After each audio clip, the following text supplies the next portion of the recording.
What's crazy is that 2 weeks before COVID-19 was declared a pandemic, my daughter was born. And I remember leaving school thinking like, I'm not gonna be back here for like 8 weeks. That's crazy. And then a couple weeks after that, Friday before spring break, they sent students home. And I was like, ugh, I'm gonna have to like change all of my sub plans for like the couple weeks after spring break because my sub plans were obviously not written in the context of doing distance learning. And I remember in those weeks, those first couple of weeks of doing distance learning and just kind of writing sub plans while I was on paternity leave, even though I'd never done distance learning. I remember thinking like, man, it's gonna be wild if like we finish out this like 2019-2020 school year remotely. And lo and behold, here we are in December and I am just about to finish my first full semester of distance learning and remote teaching. I'm Tom Gibson. If you're new here, I create videos to help middle school teachers design an engaging classroom experience for their students and a fulfilling teaching experience for themselves. And this semester that is just about done, I taught 2 sections of 7th grade pre-algebra, 2 sections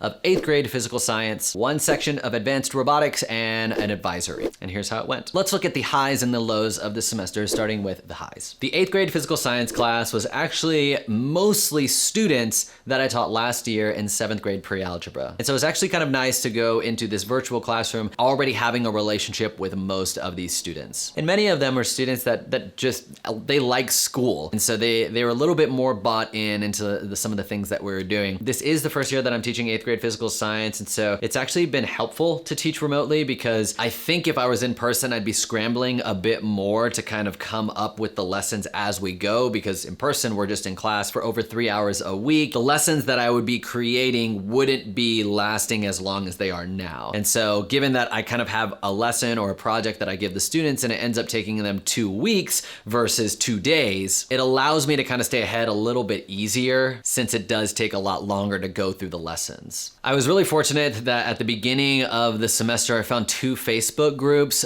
for science teachers. One was like middle school science teachers and another was science teachers doing distance learning. And between those 2, like whenever I would say, hey, new science teacher, I'm teaching Newton's laws. Anyone have any suggestions? Generally there was like resources. I was like, oh, this is perfect. I could take the resources, kind of modify it in a way that made more sense to me and for my students. And a lot of these teachers were able to refer me to websites and simulations and modules that I had never worked with before. There was very little lecture in that class. And even when we did do lecture, it was kind of like I would show them a Mythbusters experiment and then I would have them do a little poll where it was like multiple choice questions about like, what was the independent variable? What was the dependent variable? And then we would talk about it. And then that was more engaging than me just like kind of just doing a slideshow on some stuff like that. But the Facebook groups were super helpful. Having a relationship with the students and having students that a little bit more bought in and wanting to learn was really helpful. And also being that it was my first year, I didn't have like this idea of like, this is what I used to do in the classroom. Let me figure out how to make it work online. I was just starting with like, what's gonna work online, which is actually somewhat easier. I'll talk about it a little bit later, but it was kind of hard sometimes with math to kind of translate the things that worked really well when we were in person and then like figuring out how is that going to work digitally. So kind of starting out with this class and distance learning ended up allowing for lessons that were actually more optimized for distance learning than had I had a lot of experience in all these other lessons that I would want to do because I had done them in person before. Another plus of the semester, I would say, is my robotics class. We luckily were able to let the students take the Lego EV3 robotics kits home, which is something we had never done before because it's like, what if they lose them? But their families ended up just signing a contract saying if they lost them or broke them, they would pay for it. And that class, for the most part, kind of acted the same way that we did when we were in person. Students were building and programming and I'd let them go into breakout rooms and hang out and talk. It was an elective, so I was a lot more lenient about them just kind of having just casual conversation about video games and music while they were working, as long as they were working. And then if they had a question, they would screencast their code and a lot of times they would troubleshoot on their own. And this was the advanced robotics class, so it was another group of students that I had formerly in the regular robotics class the semester before.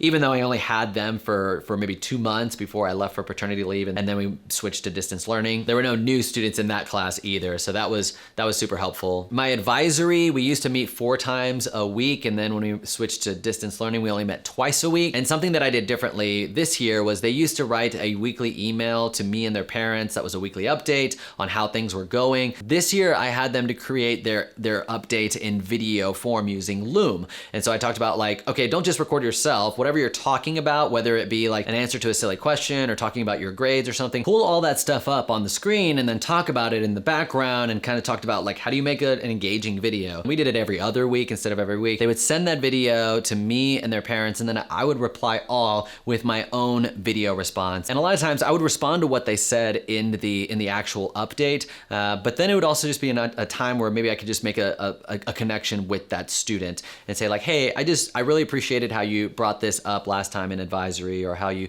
really said that kind thing to the student that was having a rough day, and just acknowledging them and affirming them. And then their parents see that too, which is good, and they kind of get that glimpse of like, oh, I didn't know that was going on in school. That's really good. And another high is that our school has Wednesdays as kind of like a flexible schedule. It's really office hours in the beginning of the day, and then in the afternoon it's staff meetings. And I was really thankful that the staff meetings weren't like 1 to 4. Usually it was like maybe an hour and a half of staff meetings. And then having those mornings, particularly if there were no students that were like meeting me for office hours to kind of do lesson planning and stuff like that, that was super helpful. And then it was really great when students did show up to office hours. Office hours is hard enough to get students to come to in person. It's like even harder sometimes to get them to show up online. And so I would say those were like the things that were a thumbs up this semester. The lows of the semester, I would say in pre-algebra, I kind of referred to it a little bit earlier. I had all these lessons that really worked well, I felt, in person, and they didn't always translate very well into remote. It was hard to track whether students were following along with some of the slideshows or filling in their notes or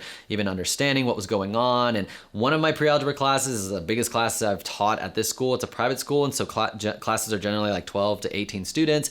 And then this class was about 24, which I'm sure I'm not gonna get any sympathy from teachers that are like, I have 30 kids in my class, I can't even see them all on my screen. But that was a little bit more challenging because it's so much easier for kids to get lost in the mix as those classes get bigger. And that really big class was the class where I had never really had any of those students previously, and so that relationship wasn't built there. It's really hard in math classes to build a safe environment where students are like okay with sharing the mistakes that they made, or making a mistake, or being wrong. And so I found that really challenging this semester. Like, students were just way less likely to kind of volunteer an answer. And then I didn't like calling on students a lot of times, because if they didn't really have anything, like I don't know, and you can feel the anxiety about it and not wanting to be wrong, but not knowing how to do it. And so I was doing my best to be like, oh, no worries, if you don't understand, we can work on it together. What was your first idea in approaching this problem? But I would say that was the class where engagement, each class I'd have like my 5 students that were like, engaged and would have answers, but then you have the class that,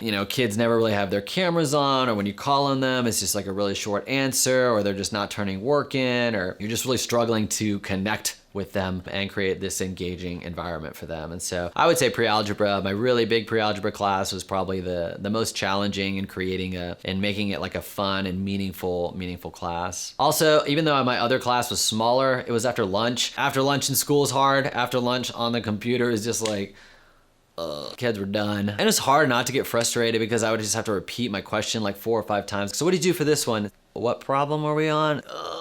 We're on problem number 3.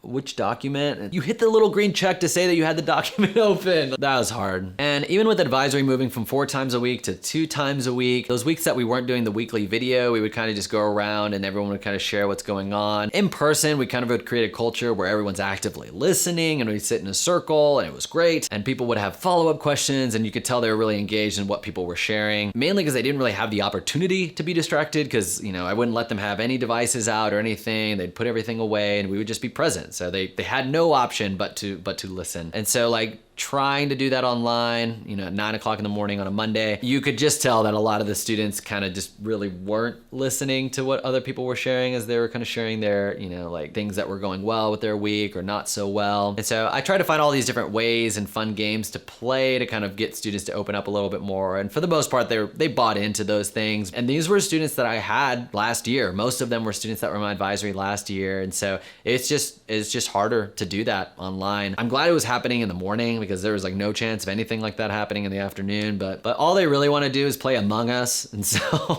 part of me is like, should I just like play Among Us every time we're in advisory? I mean, it gets them talking to each other. They're having fun. It's something they look forward to. And really, I guess that's what advisory is all about. And everyone seems to like Among Us. But I had set a rule. I was like, okay, we have Fun Friday and students lead that. And I was like, okay, we can only play Among Us once a month because I'd like us to try to different things. And so we've played categories and did like, let's watch YouTube videos together. But just playing the game Among Us is what they want to do. So I don't know. If we're still remote in January, then maybe I'll just be like, all right, we're going to just play Among Us every Friday. And something to look forward to. It'd be pretty fun. So speaking of next semester, right now the plan is to go back to a hybrid model, but there's still like a lot of logistics that need to get worked out. A lot of stuff that you don't know how it's going to go until you're there. Our school building is kind of weird. We're in downtown Austin and it's like old Victorian houses that have been converted to a school.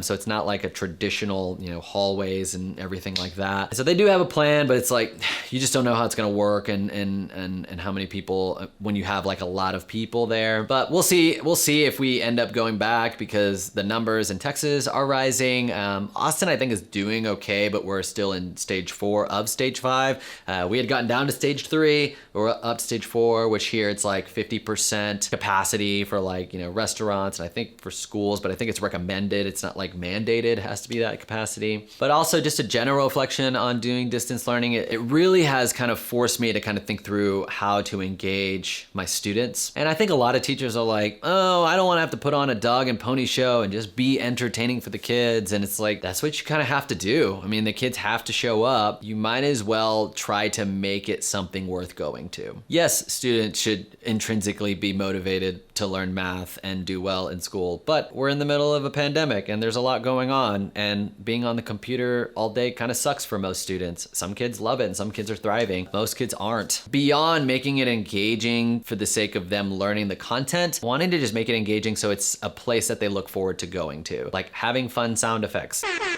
having a silly way of greeting students every day when they come in the classroom, and then just rethinking my actual curriculum. Like, how can I do this? Yeah, it's probably gonna take way longer doing it this way, but maybe doing this way will be a little bit more fun and a little bit more engaging. And right now that's more of a priority to me than covering as much content as I possibly can this year. Because I've kind of given up on that idea of like even getting remotely close to the amount of content that I previously had taught. The kids just wanting to be there, feeling seen, and having an enjoyable experience learning is kind of my priority right now. And so focusing my efforts on that as opposed to like making the most robust learning content specific curriculum. I want that. But the engagement piece for me right now is the higher priority. How much can I make that content engaging, but more so how much can I make my classroom a place that students want to be? Down in the comments below, tell me one story of your distance learning experience. It could be a story of something that was hopeful, something that was fun, something that was awesome, something that was unexpected in a positive way, or it could be a story of something that happened that is having you reconsider even staying in the classroom, having you consider maybe leaving education. I know people are having a hard time right now. Leave a story in the comment. I would love to see them, and I'd love to hear how your semester was. That being said, my name is Tom Gibson. Thank you so much for watching, and hopefully I'll see you in the next video and